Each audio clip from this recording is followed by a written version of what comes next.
नमस्कार दोस्तों, study with Dev channel में आपका स्वागत है। दोस्तों, हमने नदियों का चैप्टर कंप्लीट कर लिया है।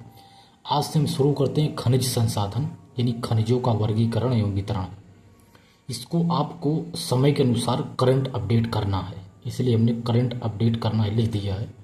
आपको समय के अनुसार इसको करंट अपडेट करना है, मोबाइल से देख लेना है, चेक कर लेना है करंट के माध्यम से। तो आज हम देखते हैं खनिज।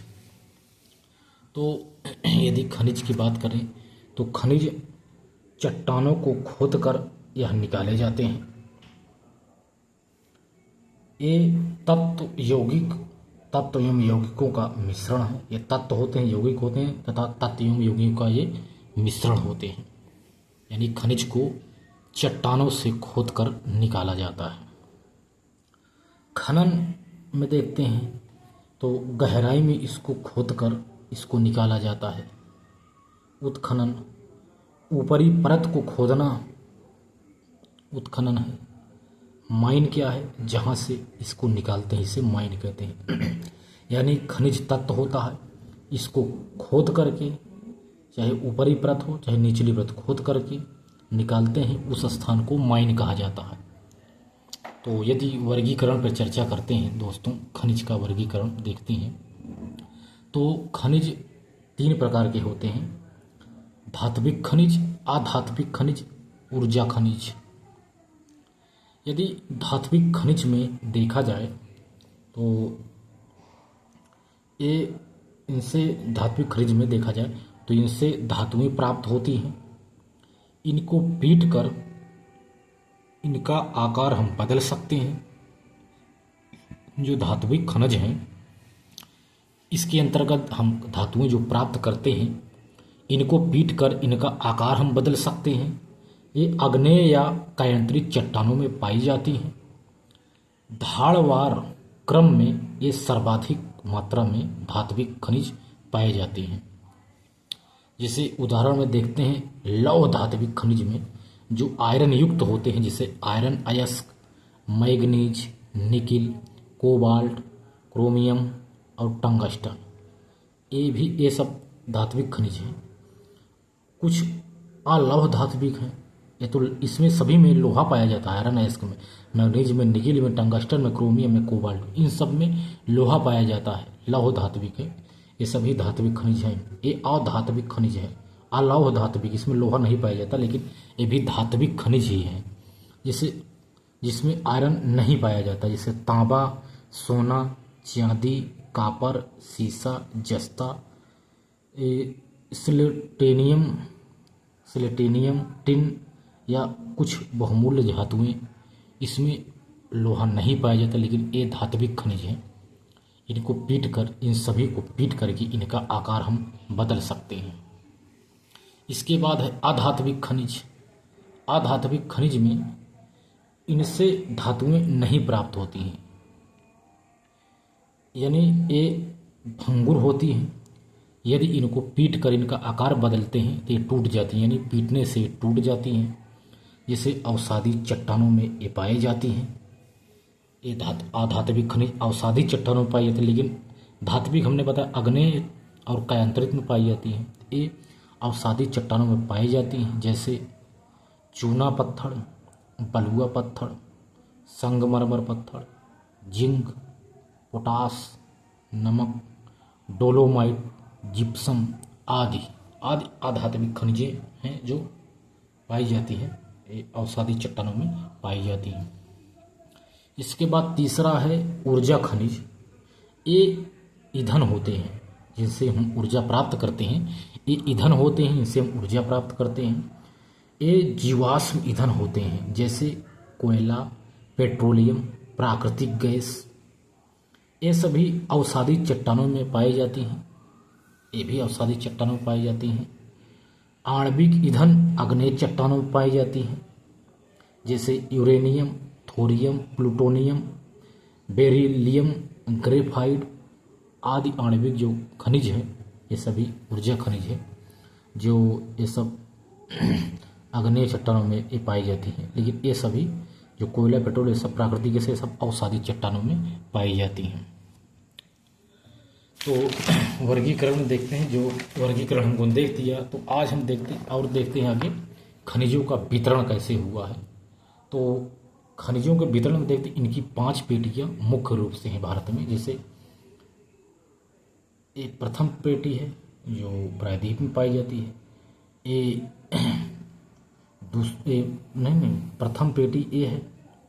प्रथम पेटी जो उड़ीसा के क्षेत्र में, उड़ीसा हुआ, झारखंड हुआ, बिहार हुआ, इस क्षेत्र में पाई जाती है। इसके बाद यहाँ प्रायद्वीप में पाई जाती है। तीसरा यहाँ इधर पाई जाती है आंध्र प्रदेश से नीचे, जो तमिलनाडु वगैरह क्षेत्र में, केरल के क्षेत्र में पाई जाती है। चौथी, 5वीं पेटी राजस्थान गुजरात के क्षेत्र में पाई जाती है। एक और पेटी है छठी, जो वहाँ पूर्वोत्तर में पाई जाती है। इस पर भी हम चर्चा कर लेंगे। तो एक पेटी यहाँ भी है, लेकिन मुख्य रूप से यही पेटियाँ हैं जो पाई जाती हैं। तो उत्तर पूर्वी प्रायद्वीप पेटी पहला है, जो उत्तर पूर्व में जो यहाँ स्थित है प्रायद्वीपीय पेटी।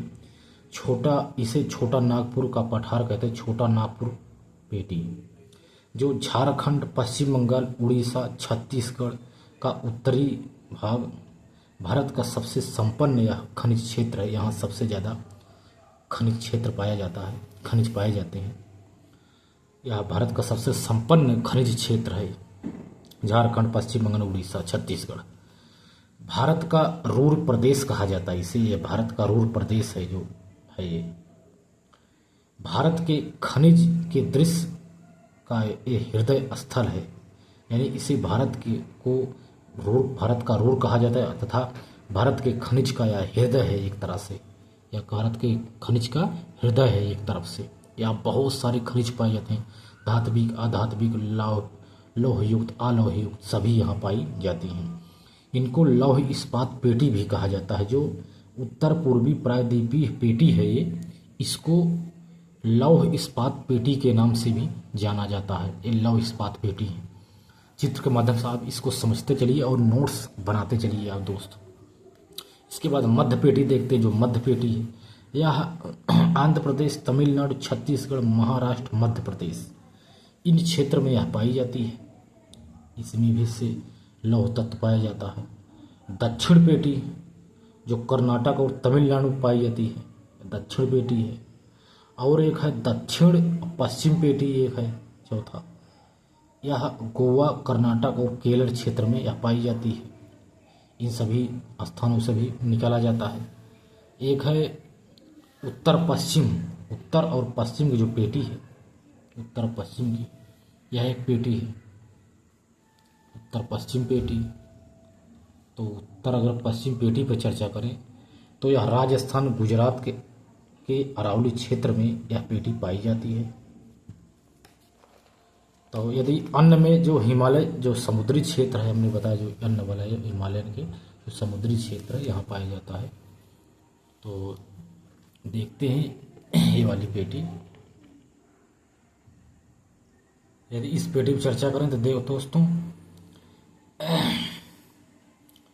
जैसे यह उत्तर पश्चिम की पेटी है, तो यह राजस्थान, गुजरात, अरावली क्षेत्र में पाई जाती है। तो संविधान के अनुसार खनिजों पर राज्यों का स्वामित्व है। पूरा सभी हम 6 पेटी देख लिए, तो थोड़ी इस पर चर्चा करते हैं। संविधान के अनुसार खनिजों पर राज्यों का स्वामित्व है। केंद्र सरकार खान एवं खनिज जो विनिमय एवं विकास अधिनियम 1957 के अनुसार के आधार पर ही अपतटीय क्षेत्रों में खनिजों का यह नियमन करती है। केंद्र सरकार खान एवं खनिज यानी विनिमय एवं विकास अधिनियम 1957 के अनुसार के आधार पर अपतटीय क्षेत्रों में खनिजों का नियमन करती है, यानी केंद्र सरकार। खनिज अन्वेषण एवं विकास से संबंधित कुछ संस्थाएं हैं, जैसे भारतीय भूगर्भ सर्वेक्षण GSI, खनिज अन्वेषण निगम लिमिटेड, भारतीय खान ब्यूरो, सार्वजनिक क्षेत्र की कंपनियां जैसे ONGC, HCL, नाल्को आदि सभी एक कंपनियां हैं। यानी एक तरह से कहा जाए तो संविधान के अनुसार खनिजों पर राज्यों का स्वामित्व है, फिर भी केंद्र सरकार इस पर नियम बना करके इनका खनन करती है, जिससे विभिन्न प्रकार से ये संस्था भी स्थापित की गई है। तो एक नीति भी बनाई गई है जिसे राष्ट्रीय खनिज नीति कहते हैं। इस पर चर्चा करते हैं। राष्ट्रीय खनिज नीति 1993 ईस्वी राष्ट्रीय खनिज नीति है, एक बनाई गई है। खनिज क्षेत्रों में देशी एवं विदेशी निवेश को खोला गया। इस नीति के तहत राष्ट्रीय खनिज अन्वेषण नीति सन 2016 के अनुसार निजी क्षेत्रों को और अधिक बढ़ावा दिया गया। इसमें तो बताया गया नीति में 93 वाली में कि देशी एवं विदेशी निवेश को खोला गया था, लेकिन जो 16 में अन्वेषण नीति आई थे इसके माध्यम से इसको निजी क्षेत्रों को और अधिक बढ़ा दिया गया। इसके बाद सन 2016 में हेल्प एक ऐप है, इससे प्रारंभ किया गया खनिज के लिए। Help hydrocarbon exploration licensing policy आदि इससे की जाने लगी। हेल्प का यही मतलब है कि हेल्प प्रारंभ की। हेल्प का मतलब यही है, hydrocarbon exploration licensing policy help का ये मतलब है। हेल्प को प्रारंभ किया गया। हेल्प ने नेल्प का स्थान लिया। पहले नेल्प यहाँ रहता था। नेल्प का मतलब है न्यून एक्सप्लोरेशन लाइसेंसिंग पॉलिसी। तो 16 में यानी हेल्प प्रारंभ किया गया, यानी हाइड्रोकार्बन एक्सप्लोरेशन लाइसेंसिंग पॉलिसी। यह पहले नेल्प था। नेल्प यानी न्यून एक्सप्लोरेशन लाइसेंसिंग पॉलिसी। इसके स्थान पर हेल्प को लाया गया। इंडियन ब्यूरो ऑफ साइंस इसको प्रकाशन करती है इंडियन मिनरल ईयर बुक के माध्यम से। एक इंडियन मिनरल ईयर बुक होती है, उसी में इंडियन ब्यूरो ऑफ साइंस इसको प्रकाशित करती है। ये खनिज से संबंधित नीति है। आयस जैसे आयस है वो आरी किसी वस्तु में जो मात्रा पाई जाती है उसी को यह तय करती है। तो इस प्रकार से कुछ नीतियाँ हमने देख ली है। तो अगली वीडियो हम एक एक आयस को समझेंगे और तथा उनके क्षेत्र को समझेंगे। तो दोस्तों मिलते हैं और बेहतरीन क्लास में, तब तक के लिए धन्यवाद।